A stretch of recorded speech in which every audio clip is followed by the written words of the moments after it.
Let's go straight to Sydney. This is the New South Wales Premier, Chris Minns. He's announcing appointment of Coordinator Generals 1 month on from the Bondi terror attack. Okay, thanks everybody for being here. It's great to be here this morning with Janelle Saffin alongside Joseph Posta and Michele Goldman as we announce the government's coordinators general in response to the Bondi terrorism event. This is an important step in terms of healing for that community and for the people of New South Wales. This is a complicated, horrible crime, and it affected scores of families, many people directly, either with loved ones who were killed or injured, or even members of the community who were present on the day that saw some horrifying acts of violence, a terrible crime on the 14th of December, and it requires a comprehensive response from the New South Wales Government. So today we're announcing the appointment of 2 Coordinators General, Michele Goldman, who's the current CEO of the Jewish Board of Deputies, a Bondi local, someone intrinsically associated with the community and a fantastic leader, someone we're very grateful who's decided to step up and give us a hand over the next at least 3 months as we get the Bondi community, the Jewish community and the eastern suburbs of Sydney back on its feet, alongside Joseph Posta, who's the head of Multicultural New South Wales and somebody who's done an incredible job in difficult circumstances pulling Sydney's community together. But the reason we've put Joe in this job is because he's dynamic. He grabs the bull by the horns, he gets things done. And this is a real practical measure. Today's announcement are practical measures with 2 individuals who know the community and are there to listen to the people as we get them back on their feet. This is not going to be straightforward, and recovering after a horrible terrorism event like this is different for different people and different families. Some will do it reasonably quickly and perhaps even easily. Others, it may take months, if not years, to get back on their feet. But we want to say to the Bondi community and those who've been affected by this horrible crime that we are there for the long haul. This is an important initiative and the first in a long series of changes that we want to make to ensure that we won't rest until we can say to this community that we are with you during this difficult time, and in particular for Jewish life, it returns to a big city like Sydney. There's a long way to go from where we are today, but we're determined to do it. I'm going to pass over to Janelle and then we'll hear from Michele and Joe. Thank you, Premier. And appointing both Joseph and Michele as the Coordinators General, it's partly to show that we're providing a compassionate response, but it's also about a competent response. And Joseph will have the role of coordination across government services, non-government, feeding that back into government. If something's working well, we'll elevate it even more. If it needs changing, we'll be able to change it.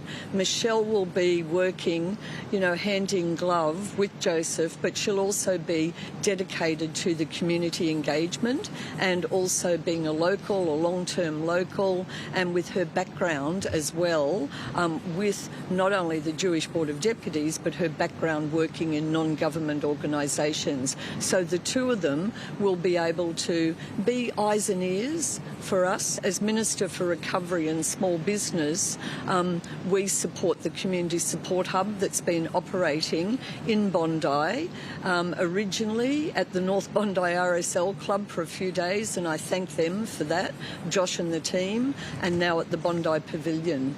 And it's so far there's been 868 people have come through the Bondi Community Support Hub, and with services right across government, all the different agencies, Lifeline, everybody's there just giving support, wrapping their arms around, as our Premier has said, to the Jewish community, the Bondi community and the eastern suburbs. And I'll hand over now to Joseph. Good morning, everyone. Thank you, Premier. Thank you, Minister. This role is an incredibly important role. Whilst I acknowledge that it carries with it great weight of title, it equally carries an incredible emotional toll. It's about care and compassion, as the Premier said, for a community which is very diverse, that is grieving at the moment, and it's about ensuring that all colleagues across government, Police, Service New South Wales, Reconstruction Authority, Multicultural New South Wales, the Premier's own department are all working seamlessly together in delivering on what the community expectations are and the needs are. I'm incredibly humbled. It's a privilege to do this role, and I'm also incredibly grateful to be able to share the responsibility with Michele Goldman. Michele and I have worked very closely together in the last 18 months. It has been a tumultuous couple of years for our Jewish community following the October 7th attacks, and Michele has been a leader that we have often relied on and worked with. She is someone that is universally respected across all communities, not just within her community. And whilst Michele's focus unashamedly will be on making sure the Jewish community gets the support that they need, my role will unashamedly be making sure that everyone in the community gets the support they need and that there are no barriers to whatever support is required from the New South Wales government to the people of New South Wales, and where we can help them, we will. And the Premier has been unambiguous in his writing instructions to myself and Michele. That way here we are to meet everyone with kindness and compassion and to support them as much as possible. So it's a privilege, it's an honour, and we look forward to doing this role in the months ahead. And I'll pass to the co-coordinator, Michele. Thank you, Joseph, and thank you, Premier, for the opportunity to be a co-coordinator alongside Joseph. As he said, we've worked together very closely, and it's an honour to be able to serve the community in this way at this time. I've been a member of the Jewish community all my life. It's an incredible community going through a lot of angst and a lot of distress and deep pain at the moment. But I know this community is a family and that we come together when we need to provide support to each other and to get through difficult times. And we will do that, and we are doing that together now. And I'm honoured to have a role where I can engage deeply with the community to understand the diverse needs.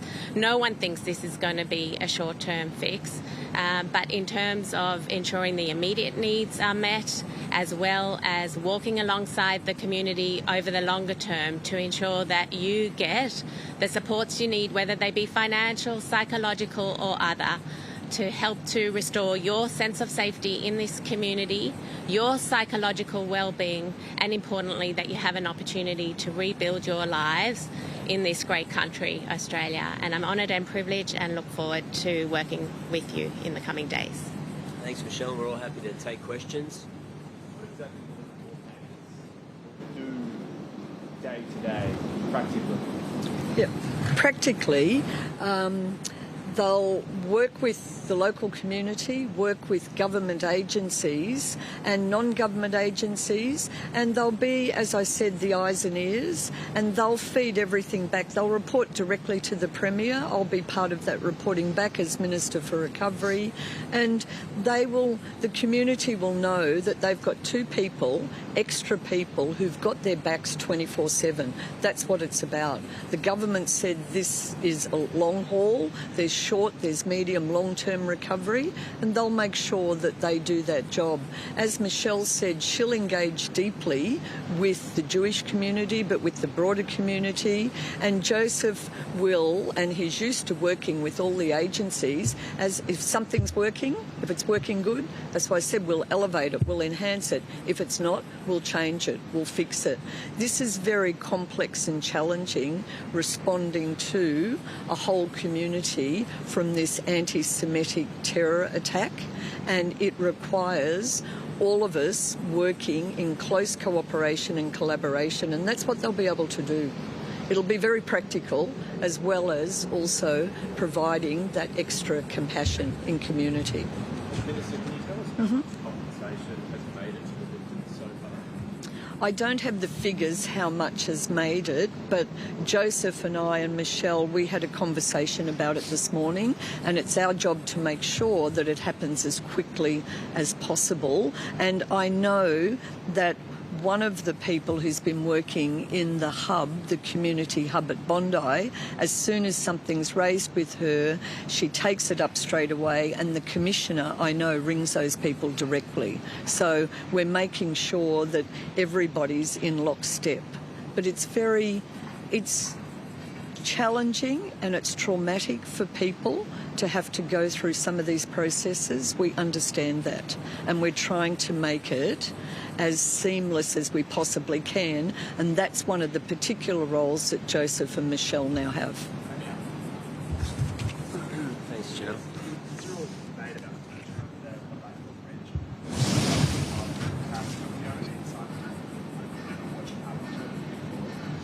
Well, look, my personal view is that it would be better to be knocked down, but it's the council's responsibility, and I understand they're speaking with the victims and their families, and I think they should have the final say. But I just hate it to be a ghoulish reminder or even exploited by reprehensible people in the future. And I think one of the things about the Bondi Hub, the memorial service on the last night of Hanukkah, just before Christmas, and the community coming together, is that Australians have been able to reclaim Bondi Beach as a place of hope and light in what was an absolutely horrible crime, and they've been able to do it in a short space of time. But that's a process that has to continue. We can't allow one of the most beautiful places on earth to be remembered forever, and only as a place of horrible terrorism, because it's so much more than that, and it means an enormous amount to the Jewish community of Sydney as a place of hope and togetherness and community. So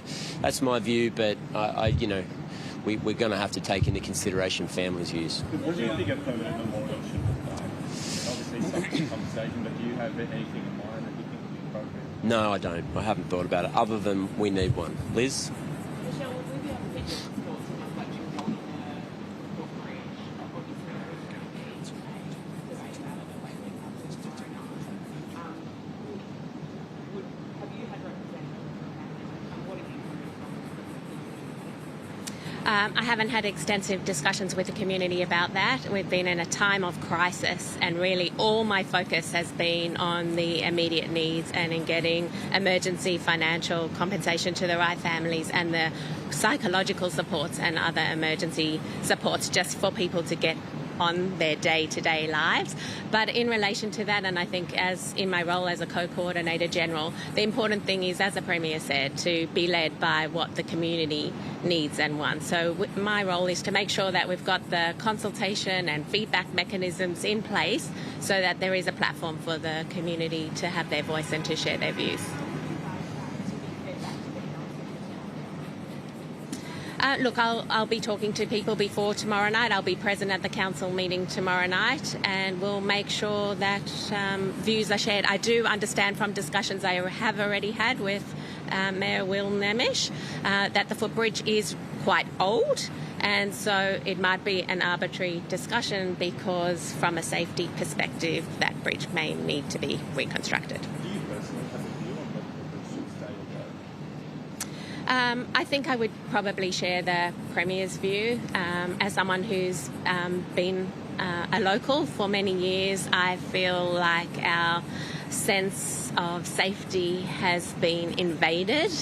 And for such a beautiful place, which represents so many wonderful values to the Australian community, to have those memories. And whilst in the early days, it's, comforting to see so many people standing there in solidarity with the community, I think in the long term we need to ensure that Bondi is restored to what represents this great country.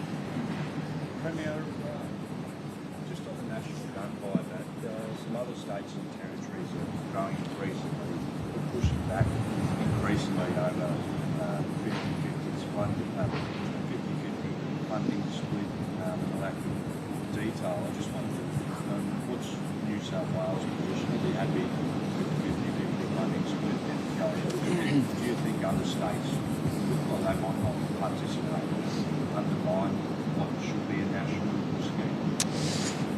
We're happy with the arrangement. We're splitting it 50-50 with the Commonwealth. We're committed to it. It's very important in terms of community safety. Our view on this is pretty straightforward. There should be less guns in the broader community, and there should be greater firearms for security services to keep the public safe. As far as other states go, I don't know. I haven't really kept up to date with what they're up to. So my job's here in New South Wales, and I'll stick to our state. As a national scheme, though, does the effectiveness of this being a national scheme, does that take away, though, if 3, 4, 5 other states or territories don't participate? In terms of a national scheme, yeah, self-evidently, yes, it would. I mean, if you've got some jurisdictions that are just not participating, but if that ends up being the case, I just don't want anyone under any misapprehension about it. If you cross state lines into New South Wales, we have the toughest, strongest regulations in relation to firearms of any jurisdiction in the country, and our laws will be upheld. Even if 10 metres across the road in another state it doesn't apply, it will in New South Wales, and the heavy penalties will be thrown at you. There's been some concern that the federal hate speech laws will have a defence if someone is quoting from religious texts, essentially quoting from religious texts that means you can say what would otherwise be hate speech. Do you think that should be a defence of quoting from religious texts? I think that I haven't seen the federal bill, and it's a complicated piece of constitutional law that will probably be challenged. But what I would say is that if, even in the context of it being applied from a religious text, if it's then used to vilify, harass or encourage violence, then there can't be an excuse. And I think the courts have got to be in a position and should be in a position to draw that distinction. And legislation, whether it's New South Wales or Commonwealth legislation, has to have big, bright red lines there. If it's being used to attack Australians with the justification of it being 1,000 years old or 2,000 years old or 1,500 years old or 3,000 years old, then we can't tolerate it. So just to be clear, you don't think that quoting from scripture should be a defence to hate speech? Well, no. Hate speech is hate speech. If it's being used to attack other Australians, it can't be justified.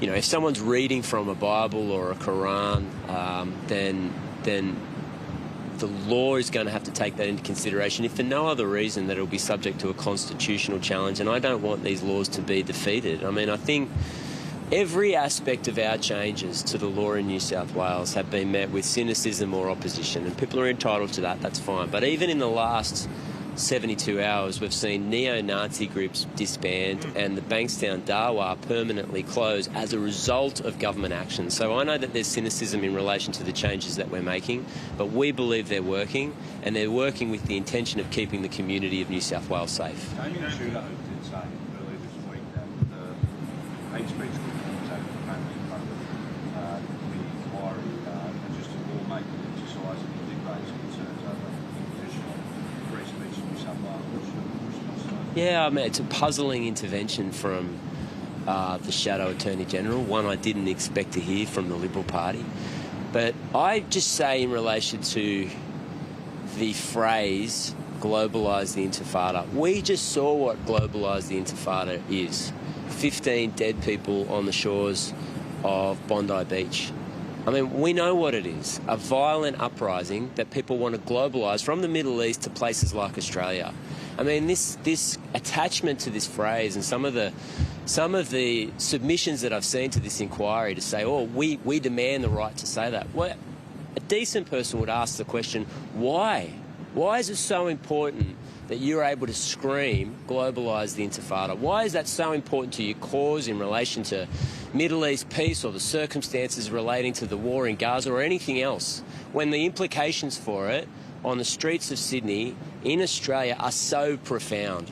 I mean, I couldn't be clearer about this. I think it's a hateful phrase. I hope the committee recommends that it be banned in New South Wales. And if they make that recommendation to us, we will take action in relation to it. Because I think that at the end of the day, there's got to be a recognition that words have consequences. They do lead to action. In every other part of public life, whether it's the ban on social media or showing young men in particular access to violent imagery or words, misogynistic behaviour on social media, there's a recognition from governments that words can lead to actions. But for some reason, when it comes to hateful hate speech on the streets of Sydney, we're expected to believe that there is no link. I think it's ridiculous.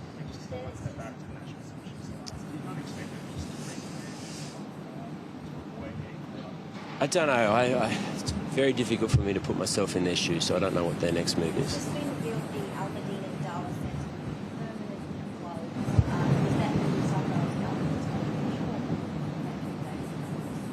Look, I don't know, but I mean,